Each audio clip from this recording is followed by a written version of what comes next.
Thank you, Madam Chair, and I want to thank you, Doctor, for appearing here before this committee today.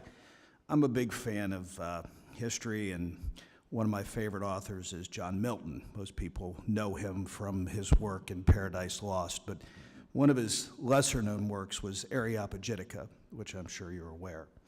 In it, he wrote, "The importance of individual freedom is to seek knowledge," and I truly believe that. He believed that truth inherently is strong, and that given the ability of debate, would obviously persevere. That's why I feel that the library and your mission are so important to this nation, and so I want to thank you for your service and all your years of service. Last time you testified before this committee, we touched on some of the library's field offices, and I believe there are Six. 6 or 7, something like that? 6. So these 6 field offices, have you and your team, I'm sure they've visited all of them? Yes, and members of the staff from the field offices come to Washington, D.C. to interact with their colleagues, and I meet with them and that.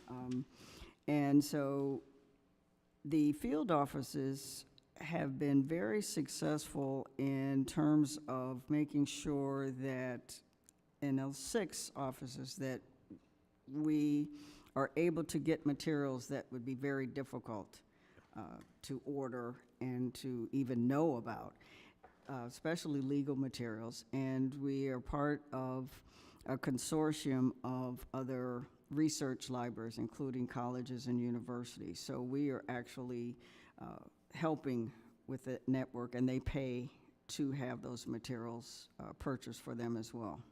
Do you feel that, I mean, they are very effective at what they do as far as the overall mission of the library? Yes, because what the library does as a national library is just like we digitize things so people don't have to always be in person. We also know that Congress needs to have materials from other countries, especially legal. I'm going back to legal again. And that it started with Thomas Jefferson, and also we talked about challenges. We didn't mention fires, so we've had 3.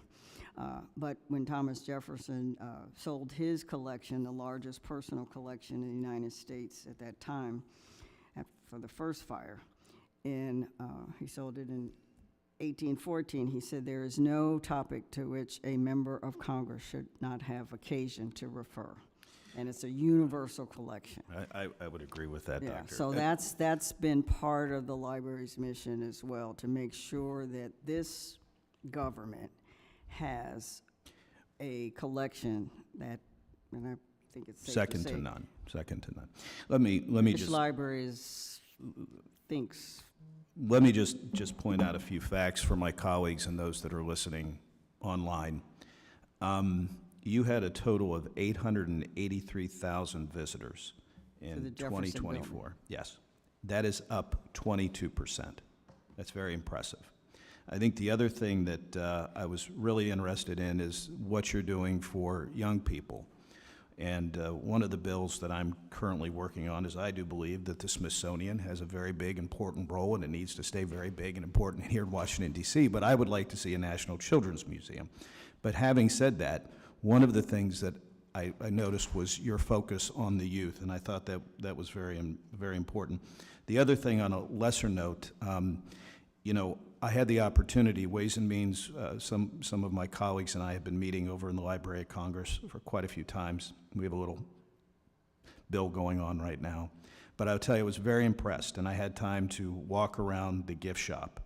And in my house during holiday season, because we all tend to spend a lot of time here in the Cannon, Longworth, and Rayburn building, my family has a phrase that says, "Nothing says holiday cheer like Longworth gift shop gear." So I was really happy to see that there might be some other place that I might be able to buy a few things.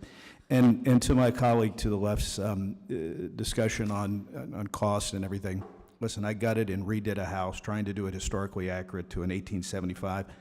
There's always going to be changes. And with that, Madam Chair, I yield back. Thank you, Doctor.